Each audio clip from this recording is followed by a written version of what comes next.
ਹੁਣ ਗੱਲ ਕਰਾਂਗੇ ਭਾਰਤ ਦੇ ਪਹਿਲੇ ਚਾਕਲੇਟੀ ਰੋਮਾਂਟਿਕ ਹੀਰੋ ਜॉय ਮੁਖਰਜੀ ਦੀ 85ਵੀਂ ਜਨਮ ਵਰ੍ਹੇਗੰਢ ਦੇ ਮੌਕੇ ਤੇ ਉਹਨਾਂ ਦੇ ਪੁੱਤਰ ਜॉय ਮੁਖਰਜੀ ਨੇ ਜ਼ੀ ਮੀਡੀਆ ਦੇ ਨਾਲ ਖਾਸ ਤੌਰ ਤੇ ਗੱਲਬਾਤ ਕੀਤੀ। ਇਸ ਮੌਕੇ ਤੇ ਉਹਨਾਂ ਨੇ ਆਪਣੇ ਪਿਤਾ ਦੇ ਫਿਲਮੀ ਸਫ਼ਰ ਦੇ ਬਾਰੇ ਜਾਣਕਾਰੀ ਸਾਂਝੀ ਕੀਤੀ। ਮੁਖਰਜੀ ਲੇਖਕ ਤੇ ਨਿਰਦੇਸ਼ਕ ਦੇ ਰੂਪ ਦੇ ਵਿੱਚ ਦਰਸ਼ਕਾਂ ਦਾ ਮਨੋਰੰਜਨ ਕਰ ਰਹੇ ਨੇ।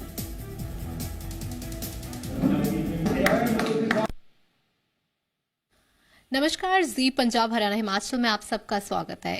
इस समय हमारे साथ जी के इस मंच पे मौजूद हैं जॉय मुखर्जी के सुपुत्र जॉय मुखर्जी। आज खास बात ये भी है कि आज जॉय मुखर्जी की 85th बर्थ एनिवर्सरी है और इस समय से बेहतर और कोई समय हो ही नहीं सकता कि हम उनके बेटे जॉय मुखर्जी से बात करें, जो कि एक रिनाउंड फिल्म मेकर हैं। जॉय जी, आपका जी मीडिया में बहुत बहुत स्वागत है। थैंक यू, शुक्रिया। आज बहुत ही स्पेशल डे है आपके लिए भी। आज आपके फादर की 85th एनिवर्सरी है, 85th बर्थ एनिवर्सरी है, एंड आज आप चंडीगढ़ में हैं। आज आप फिल्म फेस्टिवल अटेंड कर रहे हैं, doing all those things all together. How do you feel? I feel great. मुझे इस मंच पर और आज मुझे मौका मिला है to celebrate my father's 85th birth anniversary, Shri Joy Mukherjee, my dad, and the man, the legend, more of like a god to all of us, and बस पिताजी की ब्लेसिंग है, उनसे काफ़ी सीखने मिला है और उन्हीं के कार्य में हम दोनों बच्चे, मैं और मेरा छोटा भाई सुजॉय मुखर्जी, हम दोनों बस लगे पड़े हैं। It's good. आप जॉय सर की एक लेगेसी को आगे लेके जा रही है और फिल्म मेकर। सो बचपन से ये सोचा था कि फादर को देखते हुए दिमाग चेंज हुआ कि नहीं, I want to get into this profession? बचपन से जब छोटे थे तो पिताजी के साथ हम सेट्स पे जाते थे। मैंने डैडी को एक्ट भी करते हुए देखा है, डायरेक्ट भी करते हुए देखा है। तो बचपन से ही I have been in that limelight and I really liked the art of cinema, the art of story telling. I really like it. And मैं पिताजी के फिल्में like have been musical comedies and romantic comedies. Shammi Kapoor ji जो family friend रह चुके हैं तो उनकी फिल्मों से, देवानंद साहब की फिल्मों से काफ़ी प्रभावित हो चुका हूँ। Raj Kapoor ji, and I mean really inspired by these film makers, Nasir Hussain sahab. So yes, after when I finished my college, तो I did wanted to join the cinema industry. And मैं लेखक हूँ, मैं डायरेक्टर हूँ, प्रोड्यूसर हूँ और कभी कदार मैं एक्ट भी कर लेता हूँ। तो आज आप फिल्म फेस्टिवल में भी यहाँ होके आए हैं, चंडीगढ़ में जो फिल्म फेस्टिवल चल रहा है, क्या किस तरीके से देखते हैं आप ये छोटे छोटे स्तर पे जो ये छोटे छोटे फिल्म फेस्टिवल्स होते हैं? कैसा लगता है आपको कि किस तरीके से ये आने वाले सिनेमा को प्रमोट कर रहे हैं? बिकॉज सिनेमा में हमेशा से ही उतार चढ़ाव जो है वो देखने को बहुत मिलते हैं। सिनेमा का जो माध्यम है इज़ अ वेरी बिग माध्यम, बहुत बड़ा माध्यम है।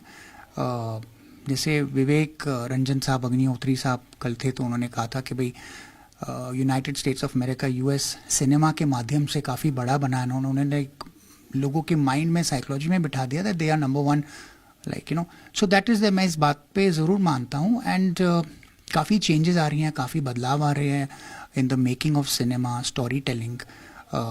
बस एंड अच्छा लगा जब मैंने कुछ young students, I met some young students, film makers and all, तो अच्छा लगता है, उनमें काफ़ी जोश है। मेरी तो बस गवर्नमेंट से यही प्रार्थना है कि बच्चों को, जो नए फिल्म मेकर्स हैं, कलाकारों को, उनको एक मंच दीजिए, give them that opportunity so that they can showcase their work, there style of story telling. It's very important. बदलाव इज, आई थिंक बदलाव इज गॉड। बदलाव से बढ़कर और कुछ है ही नहीं। So change is always better. आपने बात की यंग टैलेंट को आगे लेके आने की, बट आए दिन हम इंडस्ट्री में आजकल ऐसा समा चल रहा है कि आए दिन हम जो है मेंटल हेल्थ से बहुत सारे लोगों को जूझते हुए देख रहे हैं, जो स्ट्रगलर्स हैं, सुसाइड्स हो रहे हैं, मेंटल ट्रॉमास है, डिप्रेशन में जा रहे हैं। तो आपको as a film maker, as a writer, आपको क्या लगता है कि where are we lagging behind? हम कहाँ पे रुक रहे हैं, या फिर हमें क्या कुछ चीजें जो है वो डिफरेंट तरीके से करने की जरूरत है कि जो बडिंग आर्टिस्ट हैं उन्हें ज्यादा से ज्यादा मौका दिया जा सके, ना कि जो ऑलरेडी एस्टैब्लिश्ड हैं उनको और ज्यादा काम दिया जाए? That's a very good point, but हमको ये बात भी समझना है कि that everything is like demand and supply. तो हमारी जो आबादी है करीबन 150 करोड़ की आबादी है, एंड इसमें से काफ़ी होनहार फिल्म मेकर्स, काफ़ी टैलेंट है एंड एवरीथिंग। सबको अपनी कहानियाँ कहनी है। सब ने अपनी दादी माँ से, अपने माताजी से बचपन में कहानियाँ सुन के, लोरी सुन के सोए हैं। सो दे ऑल हैव दिस, सबको कहना है। बट मेरी इन बच्चों से, इन लोगों से बस एक ही गुजारिश है कि प्रकृति, nature selects the best. So it is a highly competitive market. मैं भी इस कंपटीशन में हूँ, मैं भी अपनी कहानियों को पेश करना चाहता हूँ. तो जब मैं भी बैठता हूँ तो मैं 10 बार सोचता हूँ कि जो मैं कहानी बना रहा हूँ, इस कहानी को और कितने लोग बना सकते हैं. यदि मुझे ऐसे लगता है कि यार इस कहानी को 50 लोग बना सकते हैं, तो मैं उस कहानी को I try to not touch it. I mean, I want to tell stories which I feel that only I can say this. तो प्रकृति सर्वोत्तम का चयन करती है. It's very important, and you don't have to feel disheartened. अपने आप को पहले समझो. काफ़ी आर्टिस्ट आते हैं बॉम्बे में, मैं भी देखता हूँ, काफ़ी लोगों से मिलता हूँ, कलाकारों से मिलता हूँ, एंड किसी को एक्ट्रेस बनना है, someone wants to be a filmmaker, but आपकी कालीन क्या है, आपकी ट्रेनिंग क्या है, आप पहले अपने आप को समझ लो कि आप कहाँ तक हो. Level of competition will always be high, and good competition is healthy competition is very important. ठीक है, कुछ लोग सिफारिश से आते हैं, कुछ लोग बैकडोर एंट्री से आते हैं, बट अल्टीमेटली कस्टमर जो है is the king. He decide, जो हमारी जनता है जो थिएटर जाती है, सिनेमा देखती है, दे डिसाइड कि भाई उनको उस कलाकार का परफॉर्मेंस एंड उसका जो everything about him, they liked it and love it. That's how stars are born. जी बिल्कुल. तो ये नहीं कि कोई बड़े आर्टिस्ट का बेटा या बड़े आर्टिस्ट का वही एक स्टार बन सकते. Not necessary, because it's there have been cases and जहाँ पर जिनकी कोई फिल्म बैकग्राउंड ना हो वो भी आके परफॉर्म कर चुके हैं. They have like they become stars like आपने रिसेंटली डेब्यू भी किया है फिल्म में द गर्ल ऑन द बीच. उसके बारे में थोड़ा सा बताएं कि कहानी का किरदार कहाँ घूमता है और किस चीज पे जो है ये फिल्म बनी है. सो मैंने न्यूज़ में मैंने पढ़ा था, एंड काफ़ी मैं एक I was a little upset, like, I'm from inside, I'm very patriotic towards my country. मैं दिखाता नहीं हूँ, but from inside we all are, like, we are very, there's a patriotism. So I heard this news about our naval officers, कि हमारे 8 naval officers कतार में on this, they have this death sentence, and it was quite shocking. I said, what the hell, why is this, should not be there.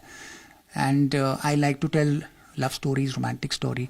तो मैंने एक कहानी बनाई, I wrote it and I directed it, I also acted in it. It's called girl on the beach, जहाँ पे एक प्रेमी है, she is basically cursing with mother nature, जो समुंदर है, क्योंकि जो उसका हर lover is been drowned in the sea, हर फियांसे समुंदर में डूब गया, and he was a naval officer. तो जो नेवल ऑफिसर का किरदार मैंने निभाया, तो वो रोज शाम को आती है, उत्थे दे पत्थरों विच बैठती है, उत्थे गाला कट दी है समुद्र ने कि वाई. But somehow when she realises that life has to move on, it's, and she has to keep on walking and moving on. हम अक्सर इस दौर से गुजर चुके हैं, that where we have lost our loved ones, like our parents, so काफ़ी, and हम आगे चल नहीं पाते हैं. हमारे अंदर एक बहुत बिटरनेस होता है कि क्यों मेरे पापा नु क्यों ले गए, मेरे मम्मी नु क्यों ले, why we have this, and we have this very much bitterness, and we don't want to talk to, and हम किसी से बात नहीं करना चाहते हैं, कुछ नहीं करना चाहते हैं. तो मैं understanding this particular emotion, and I decided to take the naval, and मेरे दिमाग में दोनों चल रहा था, like so I took the naval officer's character and I made this love story, where I realise कि नहीं, जो प्रकृति है, गॉड है, जो हमें जीवन देता है, and it's life, we all have to pass away. So Joy sir की कौन सी ऐसी सीख है जो आपके बैक ऑफ द माइंड हमेशा रहती है और जिस चीज को आप लेके बहुत ही पॉजिटिव होते हो हमेशा? So there's one thing I would want to say about dad that keeps on, जो मैंने अपना एक बाइबल बनाया हुआ है कि empires are not conquered by money, they are conquered by love. So my father believed in the emotion of love, and मैं जहाँ जाता हूँ, and I've been known for my dad, like so ये पापा का प्यार है, it's like people love the family and love us, and wherever you go, and they all remember dad even now. So that's the legacy of love that he's given us, and बस मैं आज उनका जन्मदिन है, and हम उसी चीज़ को celebrate कर रहे हैं. जी. और बडिंग आर्टिस्ट के लिए क्या कुछ मैसेज आप देना चाहोगे, क्योंकि स्ट्रगल बहुत होता है सबको, मुंबई नगरी सपनों की नगरी जरूर लगती है और सब वहां का रुख भी करना चाहते हैं, पर कहीं ना कहीं जो उसके पीछे जो मेहनत लगती है, जो स्ट्रगल होता है, वो सब नहीं समझ पाते, और सबको यही होता है कि मुंबई में शायद काम बन जाएगा, बट वो वहां जाते हैं एक्चुअल जो चैलेंजेस हैं वो वहां शुरू होते हैं। तो ऐसे बर्डिंग आर्टिस्ट के लिए आप क्या कहना चाहोगे कि किस तरीके का माइंडसेट लेके जो है वो अपने सपनों की तरफ बढ़े? Okay, so Bombay is like the Olympic arena. You are competing in the Olympics. आप ऐसे सोच लो। तो भाई मेरी आप लोगों से, सब लोगों से यही एक मनोकामना है, प्रार्थना है कि आप लोग प्रिपेयर होके आइएगा। अपनी प्रिपरेशन पे जब तक आपको 10 आउट ऑफ 10 नहीं मिले, चाहे वो एक्टिंग की स्किल्स हो, a lot of actors whom I meet, they have diction problem. तो ज और झ के डिक्शन वो कर नहीं पाते हैं, तो डायलॉग्स कैसे बोल पाएंगे?